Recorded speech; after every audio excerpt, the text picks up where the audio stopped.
não podemos ignorar as batalhas espirituais. Batalha espiritual é algo real. Batalha espiritual, os nossos olhos não enxergam, mas não significa que elas não estão acontecendo. Muitas orações não têm tido respostas, porque os céus não estão liberados sobre a tua casa, nem sobre a tua vida, para que essas respostas cheguem. Os combates espirituais, eles acontecem enquanto estamos dormindo. A Bíblia fala dos pavores noturnos e fala também da seta que voa ao meio-dia. Ou seja, a batalha espiritual acontece tanto à noite quanto durante o dia. Muitos dos pesadelos que as pessoas têm, paralisia do sono, insônia e tantas outras coisas, são ataques espirituais durante a noite. Porque durante a noite o corpo físico está dormindo, mas existe alguém que não dorme nunca em você, que é o seu espírito. Você sabia que o espírito não dorme? O espírito não dorme nunca. O corpo físico precisa descansar. Ele precisa ter uma boa noite de sono, para que a mente trabalhe bem, para que a alma trabalhe bem. Mas o espírito não. A pessoa, ela não dorme no espírito. Então você está dormindo com o seu corpo à noite, mas o seu espírito está acordado. Um homem é um ser tricotômico. Ele é um espírito, tem uma alma e habita dentro de um corpo. 3 partes, mas 3 partes que são um. Pastor, eu não acredito que o homem é 3 partes. É melhor acreditar. Muitas coisas na vida têm 3 partes. O sol tem 3 partes. O sol é uma estrela que emite calor e que ilumina. O ovo, a mesma coisa, tem casca, tem gema e tem clara. Ou seja, tem muita coisa. A Trindade é assim, é Pai, Filho e Espírito Santo. Os 3, mas a Bíblia fala de um Deus só. É como se fosse uma família. Minha família, Iracete. Família Áquio. Família Oliveira. Pai, mãe, filhos, mas tudo uma família. E o nosso espírito, ele precisa estar fortalecido de Deus, para que ele possa resistir aos ataques espirituais durante a noite e durante o dia. Em Efésios capítulo 6, no verso 10, está escrito: quanto ao mais, sede fortalecidos no Senhor e na força do seu poder. Revesti-vos de toda a armadura de Deus, para poderdes ficar firmes contra as ciladas do diabo. Porque a nossa luta não é contra o sangue e a carne, e sim contra os principados e potestades, contra os dominadores deste mundo tenebroso, contra as forças espirituais do mal nas regiões celestes. Por enquanto, vamos parar por aqui. A Bíblia fala que eu tenho que me fortalecer em Deus. A Bíblia fala que eu tenho que me revestir de Deus, para que eu possa resistir às ciladas do diabo. Você sabia que até quando uma pessoa, Deus tem um chamado para a vida dela, Deus tem um propósito com a vida dela, mesmo sem ela conhecer a Cristo, o diabo vai tentar matar ela. Aconteceu comigo isso. Eu não conhecia Cristo ainda, mas parece que o diabo já sabia que eu iria ser um profeta do Deus vivo. E ele tentou me matar alguns meses antes da minha conversão. E justamente por um trauma que eu tive de infância. Porque ele ia me matar justamente pela brecha que eu abri quando eu era criança. Quando eu vi o pai da minha colega morrer, eu cheguei na frente da casa dela, aquele espírito de medo entrou dentro de mim, e o meu maior medo era morrer dormindo. É uma bobagem? É uma bobagem, mas foi algo que entrou dentro de mim. E naquela noite que eu tive a grande batalha espiritual, mesmo sem conhecer Jesus, o diabo planejava me matar dormindo, justamente na brecha que eu abri, porque eu deixei o medo entrar dentro de mim. Eu fui liberto, clamei pelo nome de Jesus, mesmo não conhecendo Jesus, clamei pelo nome de Jesus, aquilo me largou. Mas eu entendi uma coisa, depois da minha conversão, que o diabo, a Bíblia já fala isso, mas eu entendi isso também, que o diabo não pode ver o futuro, ele pode ver apenas alguns sinais de como que vai ser o futuro. Não sei se eu estou conseguindo me explicar. Ele não consegue prever o futuro, mas pelo cenário que está se formando, ele pode já ter uma previsão, podemos dizer assim melhor, de como que vai ser o futuro de uma pessoa. Porque Deus, antes de abençoar uma pessoa, de salvar uma família, de levantar uma pessoa e liberar o chamado sobre a vida dela, Deus prepara o cenário para isso acontecer. E durante a minha vida, algumas coisas foram bem diferentes da maioria das pessoas, porque algumas coisas eu não conseguia fazer como os outros faziam, já porque Deus estava me guardando para um projeto diferente. Ou seja, eu entendo que o diabo viu isso. Ele observou os sinais do chamado de Deus. A Bíblia diz que Jeremias, ele já havia recebido o chamado de Deus ainda na concepção. Deus já havia constituído ele profeta quando ele estava no ventre da mãe dele. Ou seja, muitos de nós, Deus já separou no ventre. Deus já separou no ventre. Por que que você acha que o diabo tentou matar Jesus quando era criança? O diabo observou e moveu, inclusive, uma matança na região onde Jesus havia nascido, porque Herodes, a Bíblia fala da história que Herodes não queria um outro rei, então ele mandou matar todas as crianças, mas na verdade foi o diabo que colocou esse pensamento no coração de Herodes, de matar as crianças de 2 anos para baixo. O diabo queria matar Jesus, queria matar o projeto de Deus, o plano de Deus.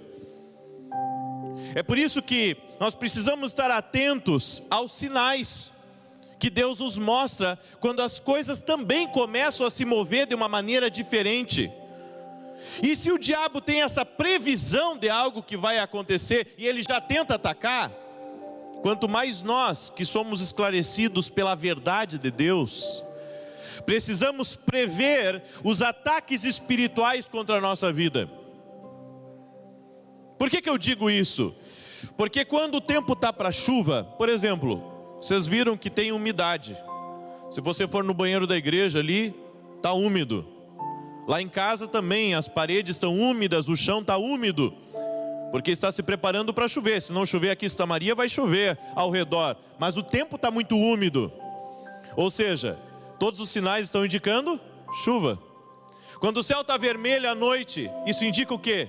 Chuva. Vento quente, isso é sinal de quê? Chuva. Ou seja, o tempo dá seus sinais. Da mesma maneira, eu preciso discernir os ataques espirituais. Na segunda-feira que passou, Deus colocou no meu coração que eu deveria começar um jejum imediatamente. E eu tive 2 sonhos com a minha filha, com a Thalita. No primeiro sonho eu vi ela caindo, eu tentava segurar ela, e no segundo sonho eu também estava sempre tentando ajudá-la. E essa semana ela esteve bem gripada, e hoje ela esteve no hospital, e a médica disse: olha, se ela não reagir, nós vamos ter que internar. Aí a minha esposa me ligou, eu disse: não, nós vamos entrar em oração, porque Deus já havia me mostrado, eu estava em jejum, então eu já estava prevendo esse ataque contra ela. Orei, repreendi, Já está em casa, está medicada, mas está em casa. Não foi preciso internar. No entanto, eu comecei a observar que essa semana foi uma semana totalmente incomum. Tivemos o episódio da Sara também, que estamos orando pela Sara, graças a Deus está melhor. Mas eu vi batalhas espirituais. Batalhas principalmente contra a conferência. E isso nós precisamos começar a observar quando as coisas estão tomando um rumo estranho ao nosso redor. Porque a nossa luta é contra principados e potestades. Por isso, quando algo começa a se ensaiar contra nós, jejum e oração, irmãos. Jejum e oração. E o Senhor já colocou no meu coração, semana que vem, novamente, jejum e oração. Eu estava até pensando agora à tarde, nem nas escolas de profetas eu tive uma guerra tão grande como tive essa semana que passou. Acredito que estamos em guerra, mas ao mesmo tempo o inimigo está vendo grandes vitórias que Deus está montando no cenário espiritual.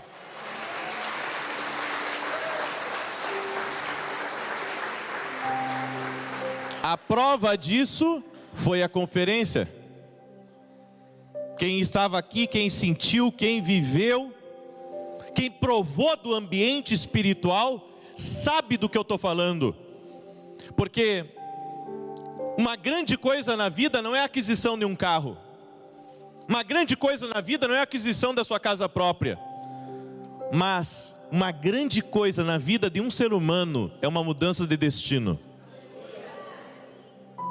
E aqui, durante esses dias de conferência, destinos foram mudados.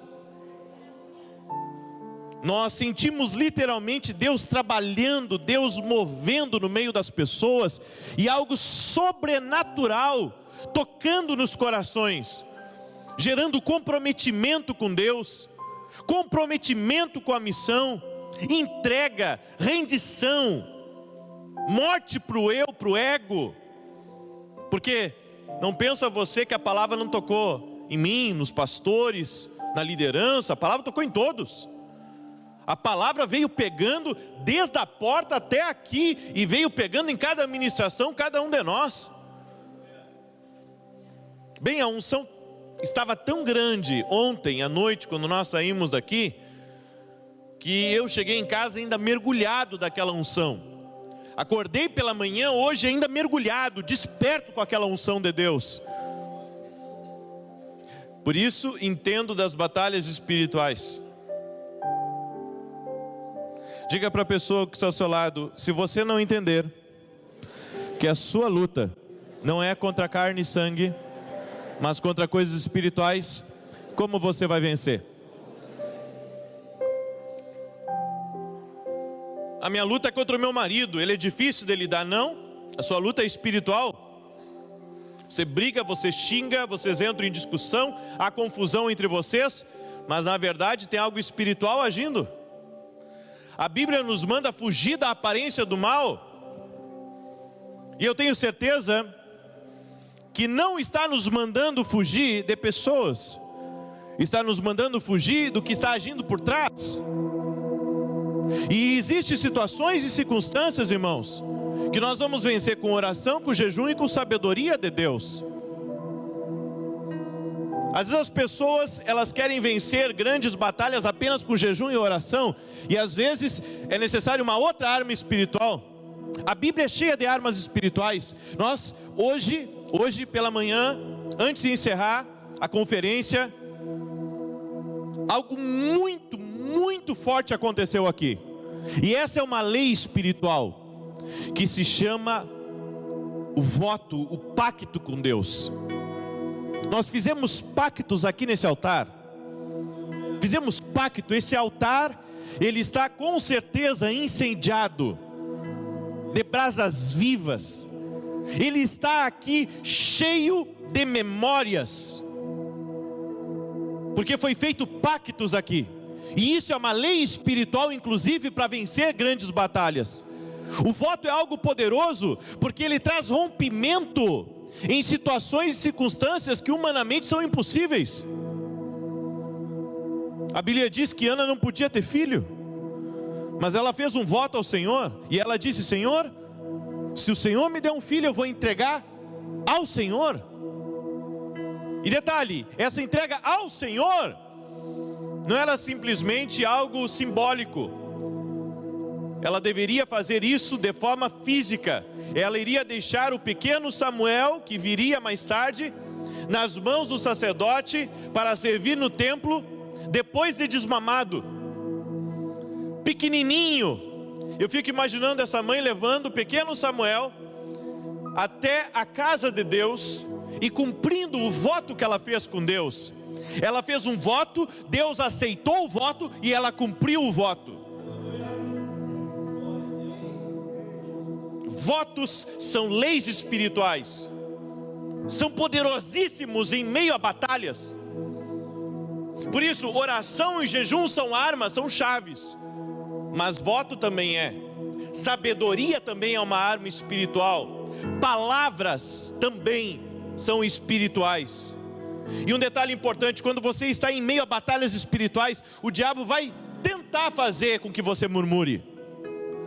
Ele vai tentar fazer com que saia alguma palavra negativa da sua boca, para que ele pegue aquela palavra contra você.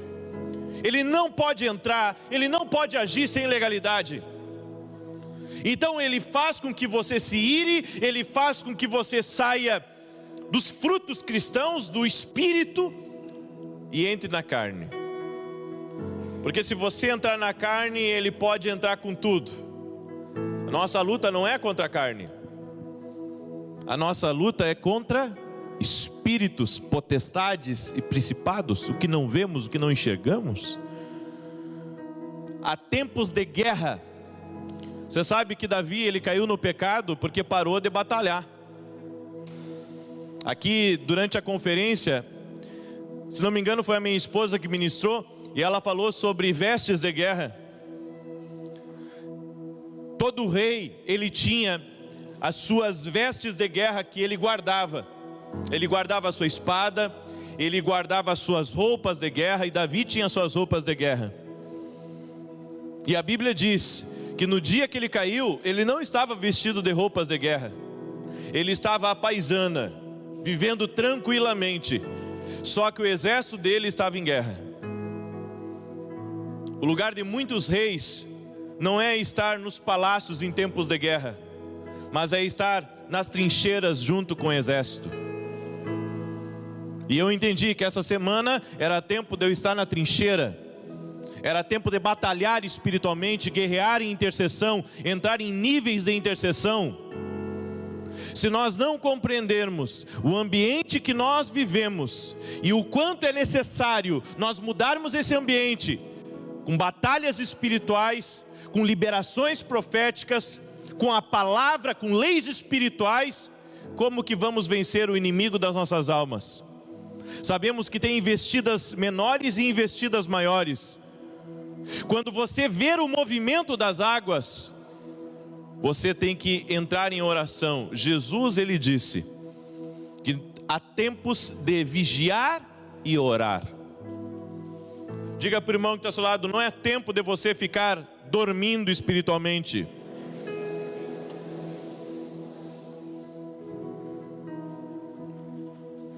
O tempo não é esse. O tempo é vigiar, é orar, é entrar em guerra espiritual, é guerrear. Se você não guerrear de uma forma diferenciada, você não vai conquistar.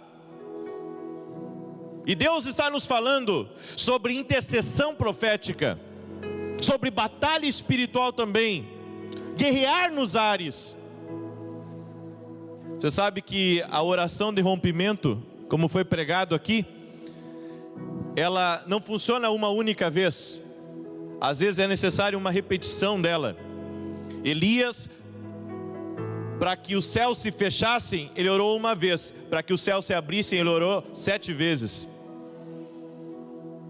Para que haja rompimento, tem que ser feito orações constantes, até que haja o romper de Deus, até que haja o liberar, o desatar das águas de Deus. Se você quer um desatar das águas de Deus na tua vida, está na hora de entrar numa oração frequente, de uma intensidade maior do que aquela oração de 1 minuto. Senhor, me abençoa, que o dia hoje seja uma bênção, vá à minha frente, amém. E pum, para o trabalho. Queremos rompimento, temos que fazer orações de rompimento, guerreando espiritualmente, colocando nossas vestes de guerra e entrando espiritualmente nos campos de batalha e batalharmos. Até esse desânimo, você vai ter que lutar contra isso. Essa apatia espiritual, essa dificuldade de sentir Deus, de se concentrar, isso é uma batalha espiritual. Há vários tipos de batalha, como a batalha na mente, onde a pessoa ela é atormentada por espíritos aprisionadores a todo momento, com descrença, com dúvida, com incredulidade. Enquanto você não se levantar contra isso e começar a guerrear espiritualmente, o inimigo sempre vai tentar lhe vencer nesse tendão de Aquiles. E a batalha na mente, ela é mais feroz ainda. E é importante a pessoa que batalha na mente, nem que seja polegada a polegada, mas ela tem que conquistar aquele território por completo. Não desistir, ir em frente, vencer os espíritos de descrença, de dúvida, de incredulidade, o que coloca em luta, em xeque a palavra de Deus. Porque se o diabo conseguir colocar descrença em você, em relação a Deus, a palavra e aos princípios espirituais, ele lhe dá um puxão para trás que você não se dá conta. Daqui a pouco você está quase fora da igreja. E para vencer esse tipo de coisa, tem que guerrear. E a Bíblia nos fala aqui, continuando nesse verso, no verso de número 13: portanto, tomai toda a armadura de Deus, para que possais resistir no dia mau, e depois de ter desvencido tudo, permanecer inabaláveis. O que a Bíblia está dizendo? Resistir o dia mau. Esse é um dia turbulento, um dia que as coisas que nós pensávamos que ia dar certo, aparentemente estão dando errado. E se está dando errado, muitas vezes não é porque Deus não quer para você, é que Ele quer que você guerreie. Lembra de Daniel no rio Quebar? Pediu uma resposta para Deus, demorou 3 semanas. Há coisas que você tem que entrar no espírito, para guerrear no espírito contra aquilo que está impedindo suas orações de serem respondidas e as coisas de acontecerem na sua vida. Senhor, por que não acontece? Porque você não está orando. Por que Jesus falou tanto sobre a insistência no orar? Ele falou contra a repetição, mas ele falou muito sobre a insistência no orar. Porque Jesus sabia de uma batalha espiritual, é por isso que ele passava muito tempo orando. Jesus resistia muito no espírito. Por isso ele orava tanto, porque passava mais tempo no espírito do que propriamente na carne. Esquecia até a hora de comer, de se alimentar, de dormir, porque vivia muito tempo no espírito. É por isso que nada resistia diante de Jesus. Ao caminhar nas ruas de Jerusalém, de Cafarnaum, as coisas aconteciam, as pessoas vinham. Aonde ele ia, os enfermos eram curados, os endemoniados eram soltos das cadeias, os milagres acompanhavam o ministério de Jesus, mas ele vivia uma vida no espírito. Ele já vencia o dia durante a noite. Tem guerras espirituais do dia que você só vai vencer à noite. Por isso que existem alguns horários na madrugada que são tão poderosos. Na verdade não é porque é um horário fixo das 3 da manhã, mas é porque quando você batalha à noite, você tem vitória durante o dia. Você já desarma as ratoeiras do inferno. Você cancela os planos arquitetados, a arma forjada contra você já é anulada, porque durante a noite você está guerreando. Existem princípios de guerra espiritual que nós precisamos nos aperceber. lá no ambiente da tua casa, do teu trabalho, aprenda a orar, a repreender, a ungir a porta da tua casa, a porta do teu comércio. Batalhe espiritualmente. Se os clientes não estão entrando, se as coisas não estão acontecendo, se lá se instalou um espírito de miséria ou de roubo, batalhe espiritualmente, guerreie espiritualmente. São batalhas espirituais. Marido bipolar, mulher bipolar, isso também é espiritual. Uma hora está de um jeito, outra hora está de outro, isso é espiritual. Você tem que guerrear de uma forma diferente, entrar em oração. Eu já vi muitas vezes durante o culto, as pessoas inquietas no banco. Eu sei que está quente aqui, semana que vem nós vamos botar ar-condicionado, se Deus quiser. Já vai estar instalado, se Deus quiser, estou profetizando. Não tenho certeza, mas estou profetizando. Mas pessoas distraídas, dormindo espiritualmente, já pintando e bordando na vida deles, e quando está para vir para o culto, não estou com vontade, ficar aqui na frente da televisão, estão dormindo, estão distraídos espiritualmente. O diabo conseguiu cegar eles. É por isso que na guerra espiritual precisamos estar despertos, acordados. Se você está dormindo, ele está ganhando terreno. Por isso, batalhe, guerreie, use as armas espirituais. Diga para o irmão que está ao seu lado: vista da armadura de Deus. A Bíblia fala aqui, eu não vou falar de toda a armadura, mas vou falar de uma parte dela, a outra você estuda em casa. A Bíblia diz: estai, pois, firmes, cingidos com a verdade, e vestindo-vos da couraça da justiça, em uma batalha espiritual. Não cometa o vacilo de mentir. Diga para o irmão que está ao seu lado: a mentira não é uma brechinha, é um portão para o diabo. Pequenas mentiras,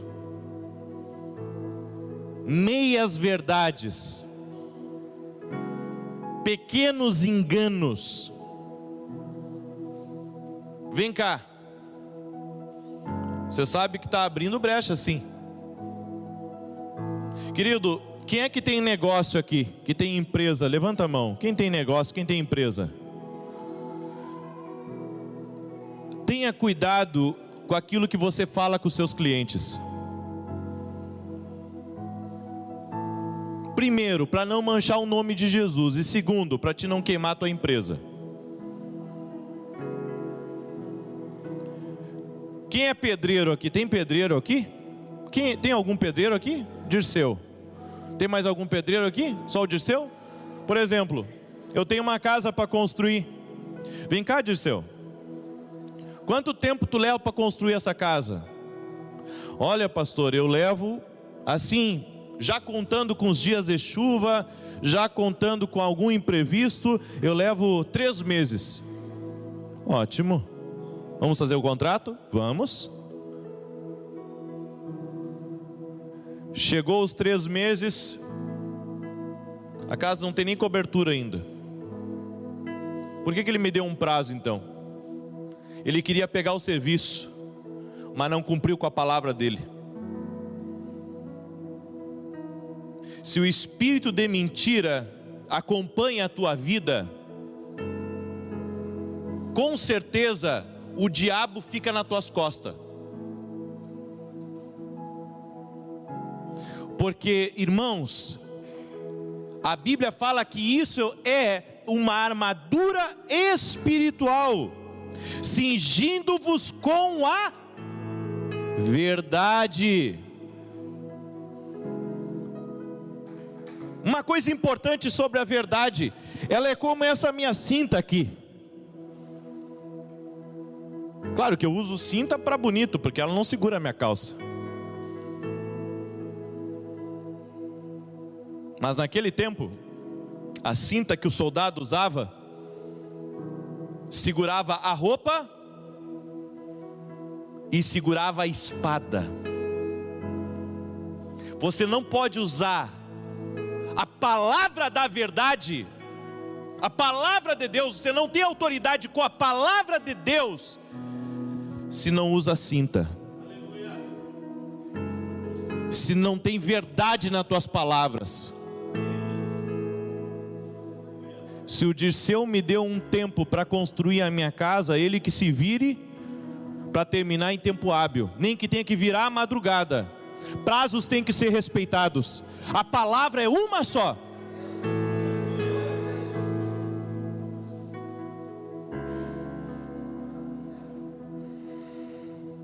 Aí o marido chega em casa e a mulher pergunta: onde você estava? Ah, eu fui rapidinho no mercado, acabei me atrasando. Daqui a pouco ligam da loja para a casa dele. Ó, seu marido esqueceu o celular aqui. Puxa, mas ele me falou que foi no mercado. Vem cá, ô fulaninho. Você não disse que foi no mercado? Como é que foi na loja? Ah não, mas eu fui na loja e depois eu fui... E foi fazer o que na loja? Por que não me falou? É assim ou não é? A Bíblia diz que Ananias e Safira, eles mentiam em relação ao dízimo deles. E ao mentir, os dois tiveram uma morte espiritual e física. Por quê? Porque não havia verdade neles. Quem é aqui que prega a palavra, ou abre um culto, ou ministra louvor na igreja? Levanta a mão. Tu tá com cinto ou tá sem cinto?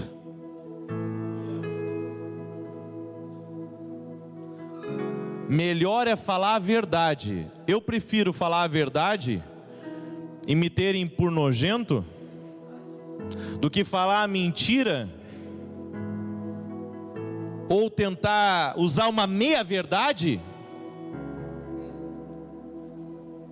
e depois ter que pagar o preço com o diabo nas minhas costas. Vida torta não tem a bênção de Deus. Quer prosperar? Fala a verdade.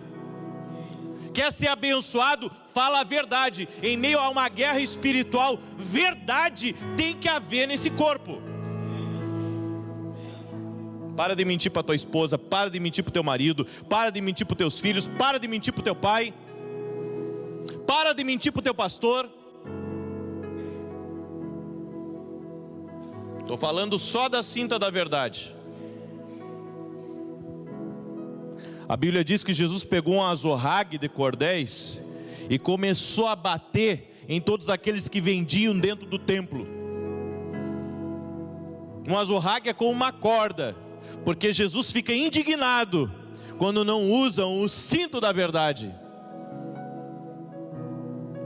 Ah, tem coisas que não precisa ficar sabendo, pastor. Como não? Como não? Tuas voltinhas.